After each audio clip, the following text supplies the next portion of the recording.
Welcome to the French Drayman channel. I'm Robert Sherwood, your host, and I'm here to educate, entertain, and help homeowners make wise decisions when it comes to improving their property, making sure they do things right the first time. Now, this is an indoor sump pump basin. It has no UV protection whatsoever. Not only is it weak and flimsy, but it'll crumble after being out in the sun. Contractors will typically put these up against the house so that they're shaded, so the sun won't basically weaken the structure. Plus, it won't handle foot traffic, and it will not handle lawnmowers at all. It'll just crack the cover and collapse the basin. It's very flimsy, very weak.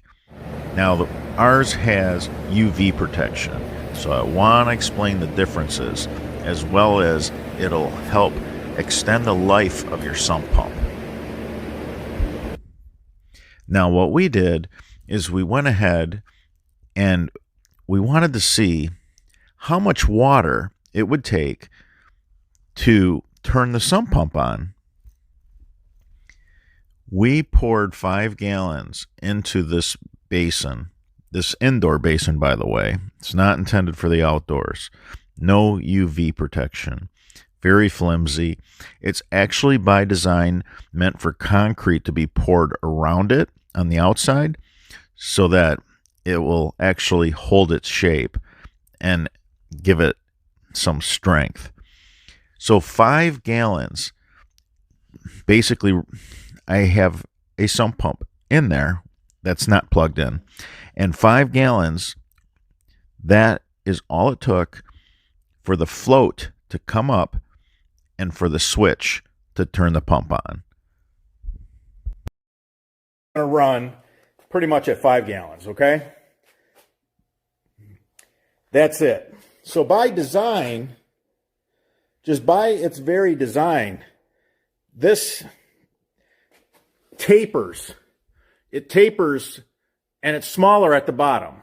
That's why so many people put cinder blocks and bricks at the bottom and then they set their pump on it because it's wider up higher. So it'll actually take a little more water that way. Does it reduce the cycling? I'm sure it adds up to something, but I don't believe it adds up to much.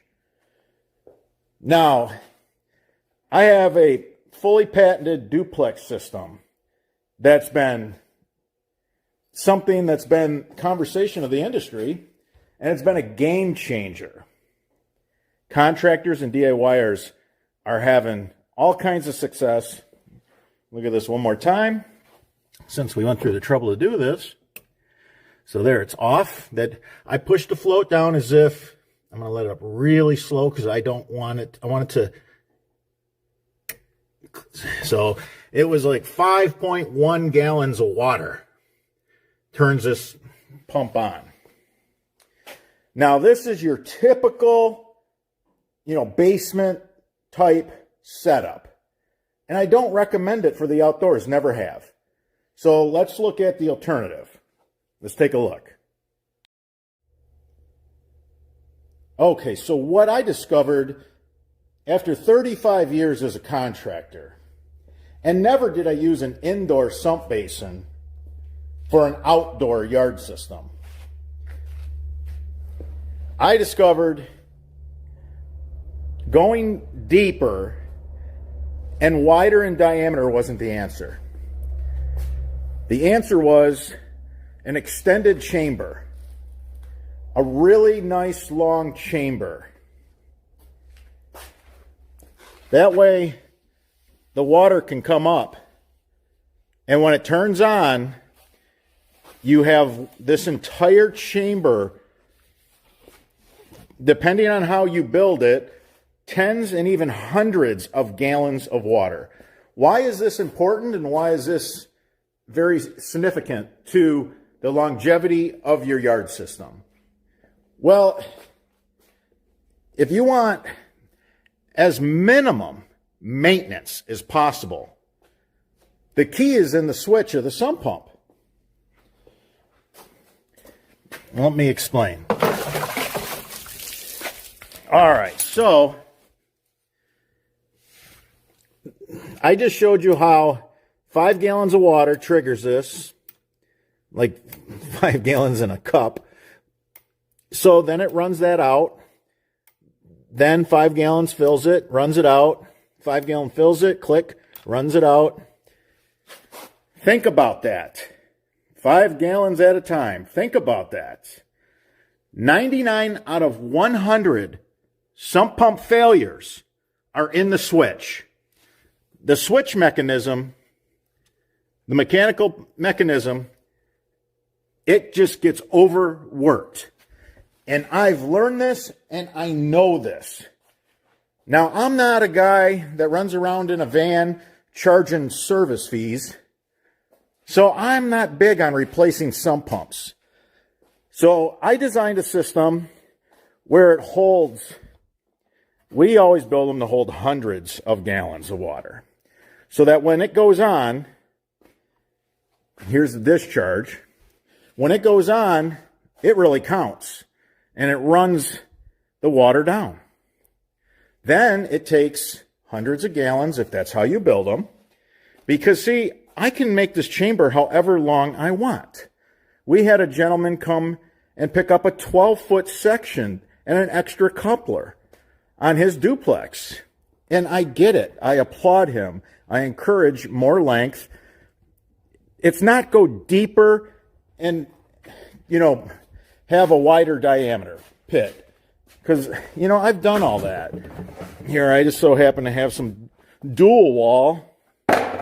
So we used to take culvert pipe and we would, go 3 feet, then 4 feet, then 5 feet, then 6 feet. So then we had to go bigger. So we went, we go, from a 24 to a 30. This got to be ridiculous. And guess what? You're not displacing that much more water. But when you have a chamber like this, that's when you're displacing a lot of water. So the reason why I wanted to develop a duplex is for this very reason. When the water's coming off your roof, when the water's coming out of the yard, when the water's coming, you got sheet water off the driveway, the roof, got neighbor's water, whatever your situation may be, I'm pretty sure 5 gallons at a time is not sufficient. I wanted to build a system that when the primary pump couldn't keep up. So what does that mean? So we have a sump pump in here. The water comes up. This is the primary pump. The water comes up, click. Now it's hundreds of gallons. This is a bigger system here. Hundreds of gallons. Just running it down. But say that all your rooftop water, all your driveway sheet water, all the yard water, whatever your situation may be, let's say that this pump can't keep up. Because think about it. At torrential rain, you got water coming in from everywhere. And we all know what that looks like. And let me tell you something. 5 gallons at a time, that ain't going to get it done. That is not the answer. That is not the answer. So if this single pump, because it's going to be the primary pump, it'll turn on first. The pumps aren't going to run simultaneously unless this pump can't keep up. Guess what? Then the secondary pump, the float on it goes, and now you have 2 sump pumps keeping up with your water problem, so you don't have a flooded garage, a flooded basement, a flooded sunroom, a flooded backyard, whatever your situation may be. All right, everybody. If you're interested in one of our duplex sump pump systems, they are fully plumbed and ready to be put in the ground. It's a patented unit. I'm proud of that. I have my life's work into a lot of things with French Drain Man, whether it's our partnership and in collaboration with the Boffman Tile Company to have more inlet than any other pipe in the world with our high octane 8-slot. Let me tell you something. That thing at 5 gallons at a time is not going to keep up. It is not going to keep up with what this one right here, this duplex, what it can handle. You can feed 4 high octanes. This one, 5 gallons at a time. I don't know, man. About one high octane is about all I would put into this. Not to mention, I mean, like I said, these are made for a basement. And you're supposed to pour concrete around it. And that's what gives it its strength. That's why they're only $17, and that's why they're a flimsy piece of garbage here. So I took the time to do this because a lot of folks tried this, and then they came over and bought a duplex or had to ship them one. They're ready to go. They're fully assembled. All you got to do is dig the hole. And you do get instructional videos with it. That's right, we have a private collection of videos for our clients that purchase our products so they know how to properly install them. All right, everybody. Until that next video.